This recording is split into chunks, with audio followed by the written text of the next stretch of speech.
మా తల్లికి ఒక రోజు కాదు స్వరం మోగపోయింది, మోగదైపోయింది, మాట రావట్లా. 2 రోజులు కాదు మోగదైపోయింది, వారం రోజులు మోగదైపోయింది. మరలా ఆ స్వరం వచ్చిద్దేమని చూస్తున్నారు ఇంటిల్ల 10 వారమైనా మోగపోయిన నోరు రావట్లా. 15 రోజులైంది, మోగపోయిన నోరు రావట్లా. 20 రోజులైంది, మోగపోయిన నోరు రావట్లా. 1 రోజులైంది, మోగపోయిన నోరు రావట్లా.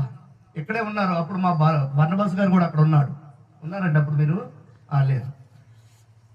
1 రోజులైనా కానీ స్వరం రావట్లా, మోగదైపోయింది మా అమ్మ. అలాంటి పరిస్థితుల్లో 1 రోజులు చూసి ఈ లోపల మా అమ్మగారు వాళ్ళ తల్లిదండ్రులు కూడా అమ్మాయి మోగదైపోయిందంట, 4 రోజుల నుంచి మాట్లాడలేదట అని చూడటానికి వస్తున్నారట. ఇక చుట్టాలు వాళ్ళ తల్లిదండ్రులు వచ్చారు, వాళ్ళ తమ్ముడు వచ్చాడు, వాళ్ళ అక్క చెల్లెళ్ళు వాళ్ళు వచ్చారు. అందరూ చూసి వెళ్తున్నారు. చూసి ఏందమ్మా అంటే ఏమీ లేదు, అన్నం తిన్నామంటే ఏమీ లేదు, ఎందుకు ఎట్టయిందంటే ఏమీ లేదు, సైకే గాని మోగపోయినటువంటి నోట్లో నుంచి మాట రావట్లేదు. 1 రోజులు అయిపోయింది. అలాంటి పరిస్థితుల్లో ఏ అంతరం కట్టించడానికి వెళ్ళలేదు. దేవునికి మహిమ కలుగును గాక. ఆ కాలంలోనే నేను చిన్నపిల్లోని, ఆ కాలంలోనే ఏ అంతరం కట్టించడానికి వెళ్ళలేదు, ఏ మాంత్రికుడి దగ్గరికి వెళ్ళలేదు, ఏ ప్రత్యేకమైనటువంటి భూత వైద్యుడి దగ్గరికి వెళ్ళలేదు. కానీ ఆమె దగ్గరికి, ఆమె సేవకులకి బాగా పరిచయం చేసేది. నాకు తెలుసు, ఇప్పుడు ఇక్కడ ఉన్న వాళ్ళకి కూడా చాలా మందికి తెలుసు.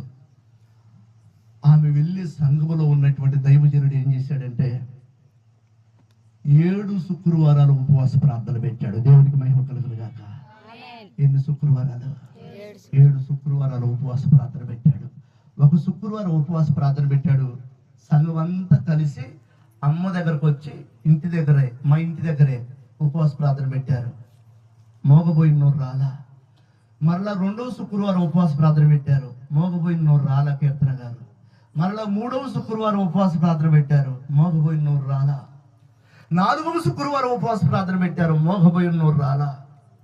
వారు పట్టు విడవకుండా ఆ సేవకుడు కూడా ఉపవాసం ఉండటం ప్రారంభించాడు.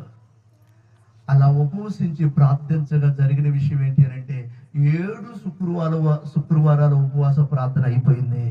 దేవుని మహాకృపను బట్టి ఆమెకి ఆ గొంతును పట్టిన దయ్యం వదిలిపోయి ఆమె బాగైపోయి చక్కగా మాట్లాడటం ప్రారంభించింది. దేవునికి మహిమ కలుగును గాక. నేను ఏమంటానంటే ఉపవాస ప్రార్థనలు చేయటం వలన గొప్ప విడుదల దేవుడిస్తాడు. పడిపోయిన